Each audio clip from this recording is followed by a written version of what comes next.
अमरावती विधान परिषद निवडणुकीची लढत आता केवळ राजकीय राहिलेली नसून ती आरोप प्रत्यारोपांच्या नव्या वादळात अडकली आहे। काँग्रेसचे उमेदवार हर्षजित देशमुख अचानक निवडणुकीच्या रणांगणातून गायब झाल्याची चर्चा सुरू असतानाच काँग्रेस नेत्या यशोमती ठाकूर यांनी केलेल्या गंभीर आरोपांमुळे या निवडणुकीला नाट्यमय वळण मिळालं आहे।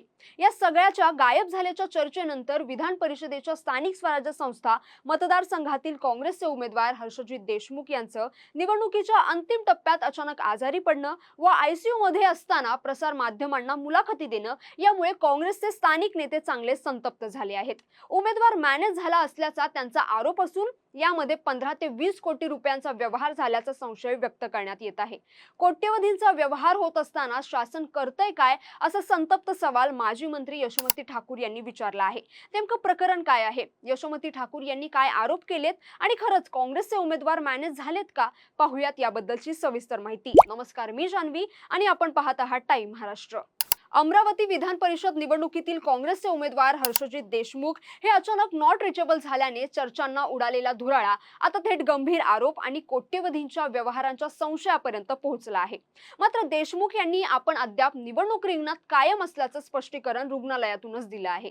तरीही महाविकास आघाडीत कमालीची अस्वस्थता पसरली असून अमरावतीचं राजकारण पूर्णपणे ढवळून निघालं आहे।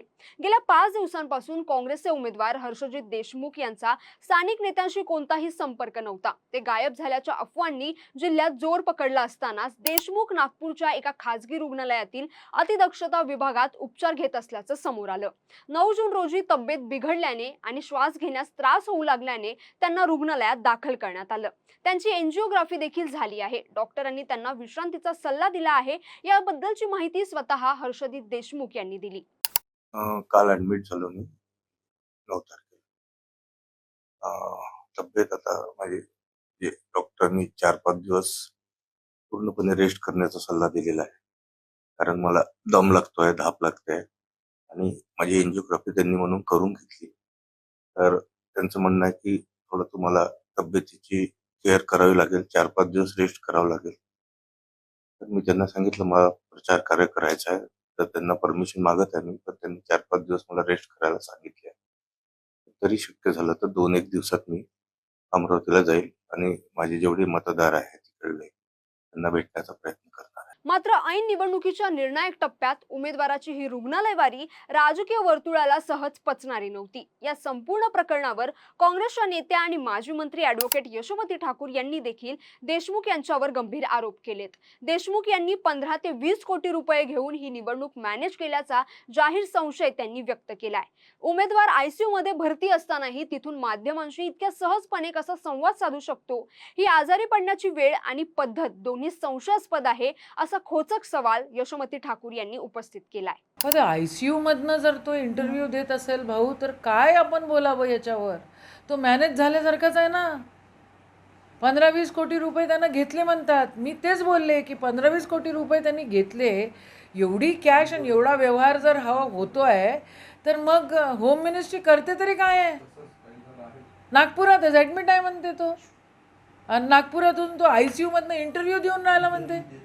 चीड येते या सगळ्या गोष्टीची आम्हाला पण। एकंदरीतच उमेदवाराचे आजारपण आणि पैशांच्या व्यवहाराचे आरोप यामुळे अमरावतीची ही निवडणूक आता केवळ मतांची राहिलेली नसून ती काँग्रेसची पत आणि महाविकास आघाडीच्या अस्तित्वाची लढाई बनली असल्याचं दिसून येतंय।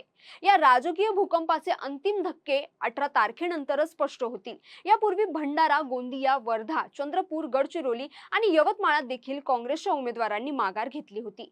या मतदारसंघात 3 उमेदवार असून भाजपचे प्रवीण पोटे यांचे मनोबल आता आणखीन वाढले आहे। भाजप विरुद्ध काँग्रेस अशी थेट लढत अपेक्षित असताना हर्षजित देशमुख यांनी काँग्रेसची चांगलीच फजिती केली असल्याच्या प्रतिक्रिया आता उमटू लागल्या आहेत। देशमुख मागे हटल्याच्या चर्चेच्या पार्श्वभूमीवर वंचित बहुजन आघाडीचे उमेदवार निलेश विश्वकर्मा यांनी आता काँग्रेसने मला समर्थन द्यावं अशी मागणी पुढे केली आहे। तथापि या मुद्द्यावर काँग्रेसचे प्रदेशाध्यक्ष हर्षवर्धन सपकाळ काय निर्णय घेतात व आदेश देतात याकडे सर्वांचंच लक्ष वेधलं गेलंय। दरम्यान निवडणुकीच्या निर्णायक टप्प्यात महाविकास आघाडीच्या उमेदवाराची प्रकृती बिघडल्यामुळे प्रचार यंत्रणा मोठ्या प्रमाणात विस्कळीत झाली आहे. याचा थेट परिणाम काँग्रेसच्या नगरसेवक, पदाधिकारी आणि कार्यकर्त्यांच्या मनोबलावर झाल्याचं दिसून येतंय. या परिस्थितीवर तोडगा काढण्यासाठी महाविकास आघाडीच्या वरिष्ठ नेत्यांनी हालचाली सुरू केल्या आहेत. त्यांनी वंचित बहुजन आघाडीसोबत पडद्यामागे बोलणी सुरू असल्याची माहिती आता समोर आली आहे. अमरावतीच्या या जागेवर भाजपला रोखण्यासाठी महाविकास आघाडी आता वंचित बहुजन आघाडीचे उमेदवार डॉक्टर निलेश विश्वकर्मा यांना जाहीर पाठिंबा देण्याची दाट शक्यता वर्तवली जाते. जर ही बोलणी यशस्वी झाली तर ही निवडणूक आता थेट प्रवीण पोटे विरुद्ध निलेश विश्वकर्मा अशी दुहेरी होण्याची शक्यता आहे. मात्र या प्रकरणात कोणतीही अधिकृत घोषणा अद्याप झालेली नसल्यामुळे अंतिम निर्णयाची वाट पाहण्याची स्थिती आहे. पुढील काळात या राजकीय भूकंपाचा खरा परिणाम स्पष्ट होईल आणि अमरावतीच्या विधान परिषद निवडणुकीत पुढे काय घडेल हे पाहणं तितकंच महत्त्वाचं ठरणार आहे. एकंदरीतच ही निवडणूक आता फक्त मतांची लढाई नसून पक्षाची प्रतिष्ठा, आघाडीच्या अस्तित्वाची परीक्षा आणि स्थानिक राजकारणातील तणावाचं केंद्र बनली आहे. तर तुम्हाला या सगळ्या घटनेबद्दल काय वाटतं? तुमचं मत आम्हाला नक्की कमेंट करून कळवा आणि हा व्हिडिओ आवडला असेल तर लाईक करा, शेअर करा आणि चॅनलला सबस्क्राईब करायला विसरू नका. धन्यवाद.